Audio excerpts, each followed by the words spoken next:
কিছু মনে করবেন না, আমার 5 মেয়ে নিজের আপন বড় ভাইকে বিয়ে করাবে নিজেরাই দেখে শুনে, সেজন্য মেয়ে দেখতে চলে এসেছে সবাই মিলে। আরে না না, সমস্যা কিসের? 5 বোনের বড় একটা ভাই, ভাইয়ের কাছে স্বাভাবিকভাবে আবদার তো থাকতেই পারে। ভাইকে 5 বোন নিজেদের জীবনের চাইতেও বেশি ভালোবাসে। ভাইকে ছাড়া তারা কিছুই বোঝে না। কোনো সমস্যা নেই, এটা তো আরো ভালো কথা। ভাই বোনের মধ্যে মেলবন্ধন থাকলেই তো ভালো। এখনো তো আরো দেখা যায় ভাই বোনের মধ্যে ঝগড়া ঝামেলা চলে। তা আপনি ঠিকই বলেছেন, আশেপাশে এরকমই দেখি, তবে আমাদের বাড়িতে এরকমটা কখনো হয় না। আপনার মেয়ে আমার বাড়ির বউ হয়ে গেলে সে ভালো থাকবে। এখন আপনি যদি রাজি থাকেন তাহলে আপনার মেয়েকে বউ বানিয়ে আমাদের বাড়িতে আমরা নিতে চাই। আমার 5 মেয়ের পছন্দ হয়েছে, আমারও পছন্দ হয়েছে আপনার মেয়েকে। মেয়ের সাথে আমি একটু আলাদাভাবে কথা বলবো, তারপর মেয়ের মতামত আপনাদেরকে জানাবো। আচ্ছা ঠিক আছে, আজকে তাহলে আমরা আসি, আপনি জানাবেন।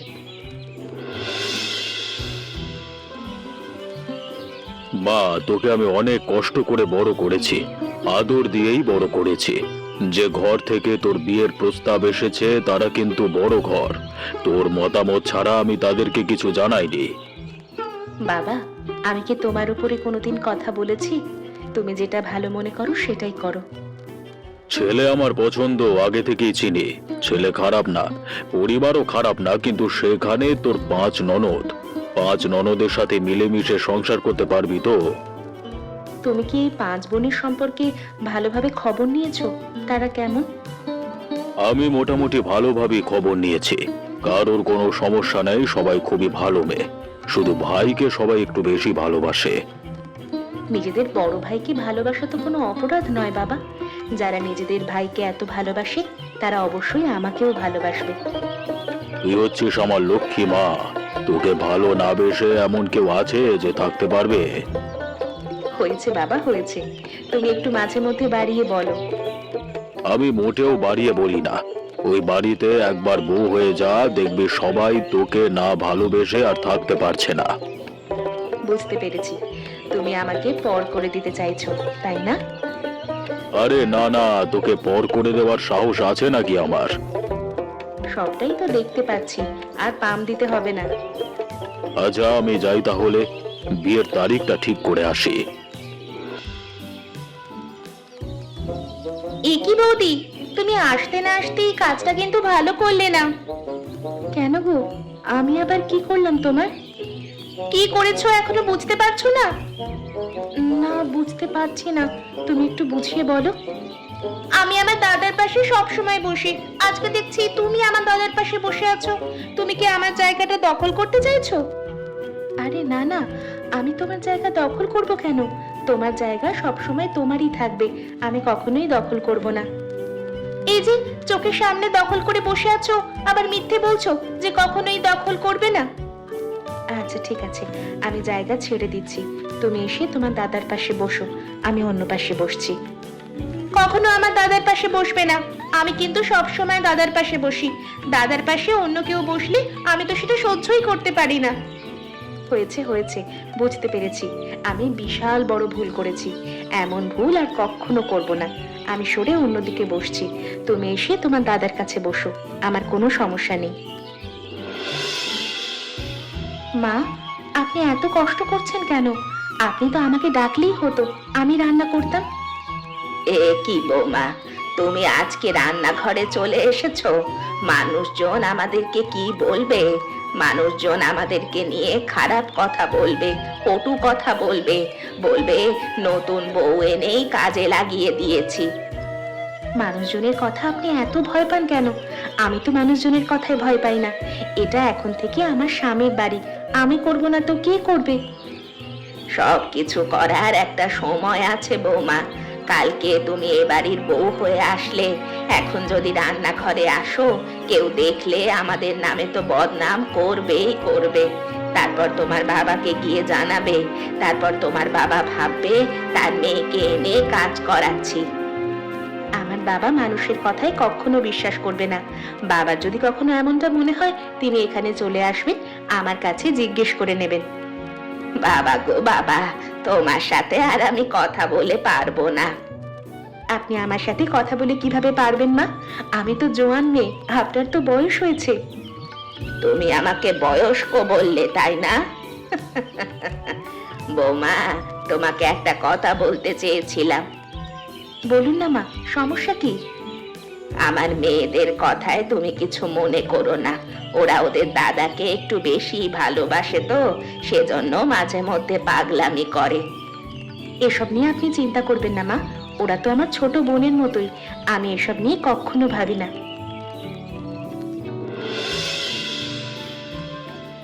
কি গো বৌদি, তুমি এখানে বসে আছো কেন একা একা? দাদা কোথায় সে খবর আছে? কি আর করব, সারাদিন বাসার মধ্যে বসে থাকতে থাকতে তো ভালো লাগে না। তোমরা তো এদিকে ওদিকে যেতে পারো, আমি তো যেতেও পারি না, আমি তো একা একাই বসে থাকি। দাদা ঘরে আছে, তোমাকে ডাকছে, তারপরও তুমি এখানে এসে বসে আছো? তোমার দাদার খেয়ে দিয়ে কোনো কাজ নেই, সারাদিন ডাকতেই থাকে। আমার দাদার সম্পর্কে তুমি আর একটা বাজে কথাও বলবে না। আমার দাদা কতটা ভালো মানুষ সেটা কিন্তু আমরাই জানি। কি হয়েছে রাধিকা, হঠাৎ করে এমন ব্যবহার করছো কেন তুমি? আমি তো তোমার সাথে মজা করেই কথাটা বলেছিলাম। আমি তো তোমার সাথে মজা করে কথা বলছি না বৌদি, তোমার কাছে সবকিছু মজা মনে হয়। দাদার কি লাগবে না লাগবে সেটা তুমি দেখছো না, এখানে এসে বসে আছো, আবার কথা বাড়াচ্ছো। তোমার দাদার কিছু লাগলে সে নিজেই তো নিয়ে নিতে পারে। দাদার কিছু লাগলে সে যদি নিজেই নিয়ে নেবে, তাহলে তোমাকে বিয়ে করে আনিয়েছি কেন আমরা? তোমাকে দাদার বউ করে এনেছি, তোমার একটাই কাজ, দাদার কি লাগবে না লাগবে, সুবিধা অসুবিধা, সেবা যত্ন এগুলোই করবে। যাও ঘরে যাও, দাদা ডাকছে তোমাকে, দেখো কি লাগে। তোমার কি হয়েছে? কখন থেকে দেখছি মন মরা হয়ে বসে আছো, কিছু হলে আমাকে বলো। বললাম তো আমার কিছু হয়নি। তোমার যে কিছু একটা হয়েছে সেটা আমি খুব ভালোভাবেই বুঝতে পারছি, তুমি আমাকে বলো, কোনো সমস্যা নেই। বললে তো আপনি আবার ভুল বুঝবেন আমাকে। আরে বলো বলো, আমি তোমাকে ভুল বুঝবো না। আপনার বোনেরা আমার সাথে এরকম ব্যবহার করে কেন? আমি তো এবারে দাসী বান্দি নই, আবার আমি তাদের বড় বৌদি। তারা আমাকে ধমকে কথা বলে, অর্ডার করে, এসব তো আমার ভালো লাগে না। আরে আমাকে একটু বেশি ভালোবাসে তো, সেই জন্য আমার কোনো জিনিস নিয়ে একটু বেশি সিরিয়াস থাকে। যাই হোক, তারপরও আমি ওদেরকে বলে দেব। আচ্ছা ঠিক আছে, আপনি বলে দেবেন, কিন্তু আরেকটা কথা ছিল। বলো। এখানে আমার সব ভারী ভারী শাড়ি, তার উপর ভারী গয়না, পাতলা দেখে যদি দুটো শাড়ি আর কিছু গয়না এনে দিতেন তাহলে বড্ড ভালো হতো। আচ্ছা ঠিক আছে, আমি কালকে হাটে গেলে নিয়ে আসবো। দাদা কি এনেছো, কি এনেছো দেখি দেখি, কি এনেছো? আরে না না, তেমন কিছু না, দেখবার কিছুই নেই। দেখি দেখি দাদা, কি এনেছো ব্যাগের মধ্যে, দেখি দেখি। এ কি, এই ব্যাগের মধ্যে তো শাড়ি রয়েছে, আমি শাড়ি নেব। যার শাড়ি লাগে সে শাড়ি নে, আমার গহনা লাগবে, আমি গহনা নেব। আমি আগে নেব, আমি আগে নেব। আমি একবারও বলেছি এই জিনিসগুলো তোদের জন্য এনেছি? তোদের জন্য যখন জিনিসপত্র নিয়ে আসি তখন এসে কি বলিনি এগুলো তোদের? আর তোদের তো সবকিছু আছে। আমার বিয়ের সময় নতুন শাড়ি গহনা কিনে দিইনি, লাগলে আবার দেব, কিন্তু হাত থেকে কেড়ে নিচ্ছিস কেন? সেটা এমন তোদের, মানে কি বলবো বলতো? দাদা, আমরা তো ভেবেছি আমাদের জন্যই তুমি এনেছো, আমাদের জন্য আনোনি। তোদের লাগলে আমি পরে কিনে দেব, এগুলো তোদের বৌদির জন্য এনেছি। দাদার আজকের এই ব্যবহারটা আমি কোনোভাবেই মেনে নিতে পারছি না। দাদা কিনা আমাদের সাথে এরকম ব্যবহার করা শুরু করলো। আরে দিদি, বুঝতে পারছো না, এখানে আমাদের দাদার তো কোনো দোষ নেই, সব দোষ হচ্ছে এই নতুন বৌদির। দাদাকে তিনি তার আয়ত্তে নিয়ে নিয়েছেন, সেজন্যই তো দাদা এখন আমাদের সাথে খারাপ ব্যবহার করা শুরু করেছে। দাদাকে আয়ত্তে নেওয়া এতটাই সোজা? আমাদের এত দিনের ভালোবাসা, 5 বোনের ভালোবাসা দাদা এক নিমেষেই ভুলে যাবে? আমি বলি কি, যে করেই হোক এই বৌদিকে বাড়ি থেকে তাড়াতে হবে, তাহলেই শান্তি হবে, আমরা আমাদের দাদাকে ফিরে পাবো। কিন্তু দাদা তো বাড়িতে আছেন, কিভাবে তাড়াবো? আরে দাদা 2 দিন পরেই তো কাজের জন্য বাইরে যাবে, এমন একটা বুদ্ধি করে তাড়াবো না যে আমাদের কোনো দোষই দিতে পারবেন না। কি বুদ্ধি আমাদের বল? শোনো। অনেক রাত হয়েছে, আমার ঘুম পাচ্ছে। তোমরা এখন ঘুমাতে যাও, আমি একটু ঘুমাই। বৌদি, তুমি আমাদের সবাইকে তাড়িয়ে দিচ্ছ তোমার রুম থেকে? আরে না না, আমি তোমাদেরকে রুম থেকে তাড়াবো কেন? আমার ঘুম পাচ্ছে, শরীর ক্লান্ত লাগছে, সেজন্যই বলছিলাম। সেজন্য তুমি আমাদেরকে এভাবে বলবে রুম থেকে চলে যাওয়ার জন্য? কম করে হলেও রাত 2-3 বাজবে। এখনো যদি তোমরা এখানে গল্প করার জন্য বসে থাকো তাহলে হয়? প্রতিদিন এসে তোমরা একই কাজ করো। প্রতিদিন তো এসব ভালো লাগছে না আমার। আমাদের তো তোমার সাথে গল্প করতে প্রতিদিন ভালো লাগে, সেজন্যই তো চলে আসি। আমি বুঝতে পারছি না, তোমরা কি প্রতিদিন ইচ্ছা করে আমার সাথে এমনটা করছো? তোমার দাদা শহরে যাওয়ার পর থেকেই এমনটা করে আসছো তোমরা। আমরা তোমাকে ভালোবাসি, তোমার সাথে সেজন্য একটু গল্প করতে আসি। সেজন্য তুমি কিনা আমাদের সাথে খারাপ ব্যবহার করছো? তবে খারাপ ব্যবহার করে লাভ নেই, তারপরও আমরা প্রতিদিন তোমার সাথে এভাবে বসে বসে গল্প করব। তোমাদের যদি এত হাসাহাসি করতে মন চায় তাহলে নিজেদের ঘরে গিয়ে হাসাহাসি করো, আমার এখানে হাসাহাসি করো না। কেন বৌদি, তোমার এখানে হাসাহাসি করলে কি হয়েছে? সবকিছুর একটা লিমিট আছে, তোমরা কিন্তু সবকিছু অতিরিক্ত করছো। আমি এমন না যে কিছুই বুঝি না। তোমরা ইচ্ছে করেই আমাকে ঘুমাতে দিচ্ছ না, বিরক্ত করছো। বৌদি, তুমি শুধু শুধু আমাদের নামে এরকম অপবাদ দিচ্ছ কেন বলো তো? আমরা তো তোমার সাথে মজা করছি, তুমি আমাদের বৌদি, তোমার সাথে মজা করব না? 10-12 দিন ধরে একই ধরনের কাজ, এটা কোনো ধরনের মজা? এটাই তো আমাদের মজা। আমরা তো ভেবেছি আরো 1 মাস এটাই করে যাব। কি বৌমা, কোথায় যাচ্ছ তুমি? মা, এখানে আর আমার পক্ষে থাকা সম্ভব হচ্ছে না। আমি অনেক চেষ্টা করেছি, কোনোভাবেই আর আপনাদের সাথে থাকতে পারলাম না। মা, কি হয়েছে হঠাৎ করে তুমি এই কথা বলছো কেন মা? আমরা কি তোমার কোনো অসুবিধা করেছি? আপনি অসুবিধা না করলেও এই বাড়িতে অসুবিধা করার মতো লোকের অভাব নেই। কে অসুবিধা করেছে আমাকে একবার বলো, তারপর দেখো তার কি হাল করি আমি। অনেক হয়েছে, আর না। আপনি অনেক কিছু করেছেন আমার জন্য, সেটার জন্য আপনাকে ধন্যবাদ। আর কিছুই করতে হবে না, আমি নিজেই এবার ছেড়ে চলে যাচ্ছি। বৌমা, বৌমা তুমি এভাবে যেও না। সুরেশ আসলে আমি কি জবাব দেব? সুরেশ আসুক, তারপর যেও। তোদেরকে আমি কত করে বারণ করেছি, তারপরেও তোরা এসব কেন করতে গেলি? আমরা যা করেছি একদম ঠিক কাজ করেছি। তুমি তো বলেছিলে শারীরিকভাবে কোনো কষ্ট দেওয়া যাবে না। আমরা তো শারীরিকভাবে কোনো ধরনের কষ্ট দেইনি, শুধু মানসিক কষ্ট দিয়েছি। এ কি মা, তোমরা সবাই এখানে? অনুষ্কা কোথায়? অনুষ্কাকে তো দেখতে পাচ্ছি না। অনুষ্কা এখানে থাকে না, অনেকদিন আগেই অনুষ্কা বাড়ি ছেড়ে চলে গেছে। অনুষ্কা বাড়ি ছেড়ে চলে গেছে? অনুষ্কা তো বাড়ি ছেড়ে চলে যাওয়ার মানুষ না। কি হয়েছে বলো মা, সত্যিটা বলবে? আমি কি জানি, তোর বোনেদেরকে জিজ্ঞেস কর তারা কি করেছে যার জন্য অনুষ্কা চলে গেছে। মা, তুমি শুধু শুধু আমাদের দোষারোপ করছো কেন বলো তো? আমরা তো বৌদিকে কিছুই করিনি, শুধু তার সাথে একটু মজা করেছিলাম, সেজন্য তিনি চলে গেলেন। সামান্য একটু মজা করলে যে অনুষ্কা চলে যাওয়ার মেয়ে না, সেটা কিন্তু আমি ভালোভাবেই জানি। তার মানে তুমি কি বলতে চাইছো দাদা? ওই মেয়েটি ঠিক বলছে আর আমরা ভুল? ওই মেয়েটি কি বলছিস? হ্যাঁ, অনুষ্কা তোদের বৌদি হয়, ওকে ওই মেয়েটি বলে সম্বোধন করছিস? এত বড় বেয়াদব হয়ে গেছিস। আমরা যেটা করেছি একদম ভালো করেছি। ওই মেয়ের সাথে তোমার কোনোভাবেই মানায় না। আমরা দেখে শুনে তোমাকে আবারও বিয়ে করাবো দাদা। দেখো মা, দেখো তোমার মেয়েদের অবস্থা দেখো। দিন দিন এরা এতটা নিচে নেমে গেছে যে কল্পনা করতে আমার লজ্জা লাগছে। আমার জীবনে আমি কি করব না করব সেটা ওরা ভাবে। আমি ওদের বড় ভাই, আমার সাথে কিভাবে কথা বলবে সেটা ভুলে গেছে। বেয়াদব কোথাকার। আমি আর এক মুহূর্ত এ বাড়িতে থাকবো না। আমি এক্ষুনি বেরিয়ে যাচ্ছি। না দাদা না, তুমি চলে যেও না।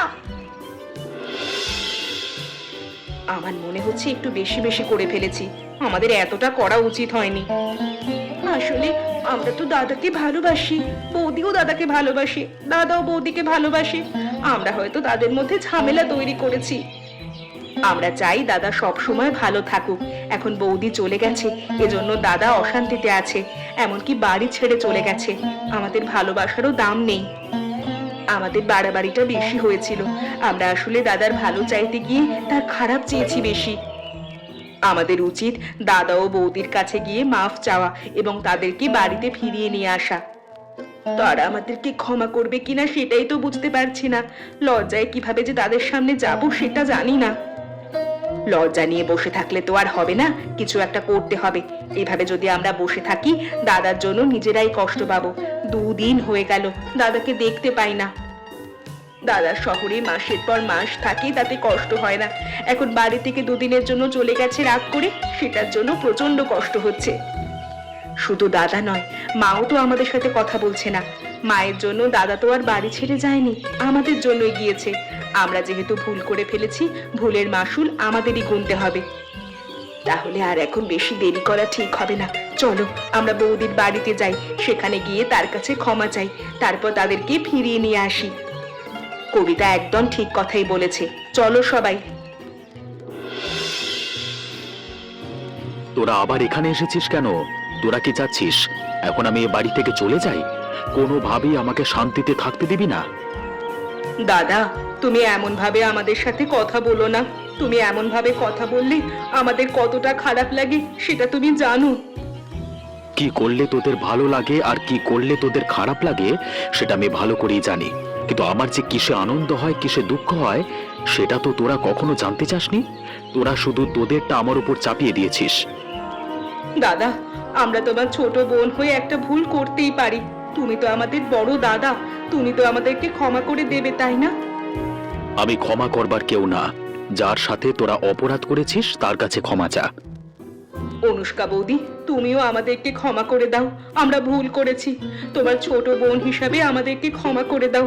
তোমার যদি বোন থাকতো ক্ষমা করে দিতে না ভুল করলে? আমি তো তোমাদের সবাইকে বোনের মতোই ভালোবাসতে চেয়েছিলাম, তোমরা আমাকে গ্রহণ করনি। আমরা আমাদের ভুল বুঝতে পেরেছি, তোমাদেরকে ফিরিয়ে নিতে এসেছি। এখনই চলো, না হলে কিন্তু আমরা কেউ আর বাড়ি ফিরে যাব না। তোমরা আমার ছোট বোন, তোমরা ভুল করলে অবশ্যই আমি ক্ষমা করে দেব। আমি তোমাদের ছাড়া এখানে কিভাবে একা থাকবো? 6 বোন একসাথে মিলেমিশে থাকবো। চলো। যে এতদিন আমাদের সাথে কথা বলছিল না, সে কি এখন আমাদের সাথে কথা বলবে নাকি আমরা চলে যাব? কেন কথা বলছিলাম না সেটা ভালো করেই জানিস। এখন যেহেতু নিজেরা নিজেদের ভুল বুঝতে পেরেছিস, আমার আর আপত্তি কিসের? বৌদি, তুমি এমন একটা জিনিস করলে বাড়ির মানুষজন আমাদের বিপক্ষে চলে গেল। এমনকি আমাদের মাও আমাদের সাথে কথা বলছিল না এতদিন ধরে। আমি তো কিছুই করিনি, আমি সবাইকে ভালোবাসি। তোমরাও যদি আমাকে ভালোবাসো, আমার আর সমস্যা কিসের? একবার যেহেতু তুমি এ বাড়িতে চলেই এসেছো, আর কখনো এখান থেকে তোমার ফেরত যেতে হবে না। আমি আর ফেরত যাচ্ছি কোথায়? তোমাদের সবাইকে পাঠিয়ে দেব, এক একটাকে এবার বিয়ে দিয়ে দেব। না না, কোনোভাবেই আমরা বিয়েতে বসবো না। তোমাদেরকে ছেড়ে আমরা যেতেই পারবো না। সেটা তো সময় হলেই দেখতে পাবো। বিয়ের আগে সবাই এমন কথাই বলে, বিয়ের পর একবার বরের কাছে চলে গেলে তখন আর কেউ আসতে চায় না। তুমিও তো এ বাড়িতে এসেছিলে, তুমি তো চলে গিয়েছো, আর তো আসতেই চাইছিলে না। আমরাই তো জোর করে আনলাম। হয়েছে হয়েছে, আর বলতে হবে না। এখন থেকে আমাদের মধ্যে আর কোনো ঝামেলা নেই। সবাই একসাথে একটা পরিবারে আবদ্ধ হয়ে বসবাস করব। তবে আমাদের একটা কথা আছে। কি কথা বলো? দাদা কিন্তু এভাবে আমাদেরকে পর করে দিতে পারবেন না। তাহলে কিন্তু আমরা 5 বোন বাড়ি ছেড়ে চলে যাব। মাঝে মধ্যে তোমার দাদা আমাকে পর করে দিয়ে চলে যান। তোমরা আছো কিনা, তোমাদের পর করে দিতে পারবেন না। বলো তো বন্ধুরা, অনুষ্কাকে সরিয়ে আমার পাশে কে বসেছিল? এমন মজার মজার গল্প দেখতে চাইলে আমাদের চ্যানেলকে সাবস্ক্রাইব করতে ভুলবেন না।